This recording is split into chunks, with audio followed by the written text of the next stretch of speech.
자동차의 시동. 지금은 자동차 키를 돌리거나 버튼을 누르면 끝이죠. 하지만 100년 전에는 그렇지 않았습니다.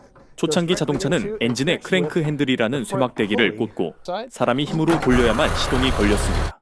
지금도 기계톱 엔진에 시동을 걸거나 예초기에 시동을 걸 때 마찬가지로 수동으로 엔진 크랭크 축을 돌리며 엔진을 시작합니다. 오토바이의 경우에도 배터리가 방전된 경우에는 버튼 시동을 하지 못하고 킥스타터로 발로 페달을 밟아 수동으로 엔진 크랭크 축을 돌리며 엔진을 시작하기도 합니다. 자동차 엔진에 시동을 거는 과정도 이와 비슷했던 거죠.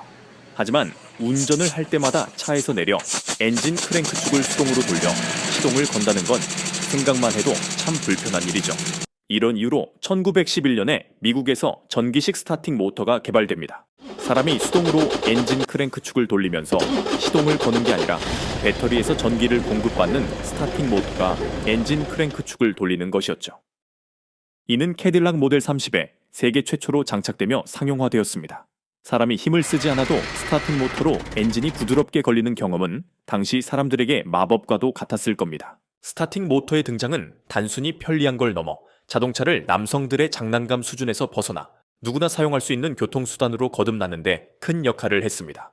여성 운전자나 노인이나 누구나 손쉽게 자동차 시동을 걸 수 있게 된 것이죠. 스타팅 모터는 전기로 구동되기 때문에 자동차 배터리가 방전되면 당연히 엔진 시동을 걸 수 없게 됩니다. 만약 요즘 자동차들도 비상용으로 크랭크 핸들을 두어 엔진 크랭크 축에 연결할 수 있게 해놓았다면 배터리 방전 시 수동으로 시동을 걸 수 있을 텐데요.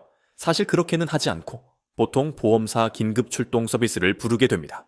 긴급 출동 서비스는 방전된 배터리에 서비스 기사분이 타고 온 자동차의 배터리를 연결하여 스타팅 모터에 전기를 공급해 시동을 걸게 됩니다.